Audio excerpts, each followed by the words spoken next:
اچھی اور دلچسپ خبروں کو سننے کے لیے پلیز ہمارے چینل کو سبسکرائب کریں، شکریہ۔ بسم اللہ الرحمن الرحیم۔ السلام علیکم۔ بے روزگار افراد ہو جائیں تیار۔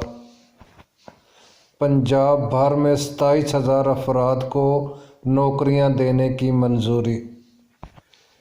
وزیر اعلیٰ پنجاب جناب عثمان بزدار نے 27,000 افراد کو بھرتی کرنے کی منظوری دے دی۔ محکمہ تعلیم ایجوکیشن ڈپارٹمنٹ کے ذرائع کے مطابق 16,000 ٹیچر بھرتی کیے جائیں گے اور 11,000 افراد کو کلاس 4 بھرتی کیا جائے گا۔ یہ تھی آج کی تازہ خبر، شکریہ۔